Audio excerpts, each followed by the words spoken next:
சிலம்பம் சுற்றிய ஓசூர் சட்டமன்ற உறுப்பினர் ஒய் பிரகாஷ் மற்றும் மாநகர மேயர் எஸ் சத்யா கயிறுழுத்து ஓசூர் ரிப்போர்ட்டர்ஸ் மகிழ்ச்சி ஆரவாரம். ஆண்கள் பெண்கள் என இரு பிரிவினருக்கும் ஓவியப் போட்டி, கயிறு இழுக்கும் போட்டி, சைக்கிள் போட்டி, பெண்களுக்கான சிறப்பு கோலம் போட்டி என பல்வேறு போட்டிகள் நடைபெற்றது. ஓசூரில் மாநகர திமுக சார்பில் சமத்துவ பொங்கல் விழா வெகு சிறப்பாக கொண்டாடப்பட்டது. ஓசூர் மாநகர திமுக செயலாளர் மாநகர மேயர் எஸ் சத்யா தலைமையில் நடைபெற்ற இந்த நிகழ்ச்சியில் திமுக கிருஷ்ணகிரி மேற்கு மாவட்ட செயலாளர் மற்றும் ஓசூர் சட்டமன்ற உறுப்பினர் ஒய் பிரகாஷ் உள்ளிட்ட கட்சித் தலைவர்கள், பொறுப்பாளர்கள், ஊடகவியலாளர்கள் மற்றும் ஏராளமான பொதுமக்கள் பங்கேற்றனர்.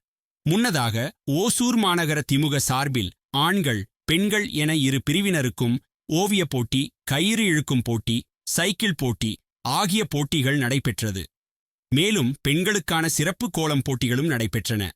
ஓசூர் மாநகர திமுக அலுவலகம் முன்பு அமைக்கப்பட்டிருந்த புது பானையில் ஒரு சட்டமன்ற உறுப்பினர், மாநகர மேயர், இந்து, கிறித்துவ மற்றும் இஸ்லாமிய மத குருக்கள், குழந்தைகள், பெரியவர்கள் என ஏராளமான பொதுமக்கள் குடும்பத்துடன் வந்திருந்து சமத்துவத்தை வலியுறுத்தும் விதமாக பொங்கலிட்டு சிறப்பித்தனர். சிறுவர்கள், சிறுமியர்கள் உள்ளிட்ட கலைஞர்கள் பங்கேற்று சிறப்பித்த பல்வேறு தொன்மை மரபு சார்ந்த நடனங்கள் மற்றும் சிலம்பம் சுற்றுதல் உள்ளிட்ட கலை நிகழ்ச்சிகள் நடைபெற்றன. தொடர்ந்து போட்டிகளில் வெற்றி பெற்றவர்களுக்கு பரிசுகள் வழங்கப்பட்டன.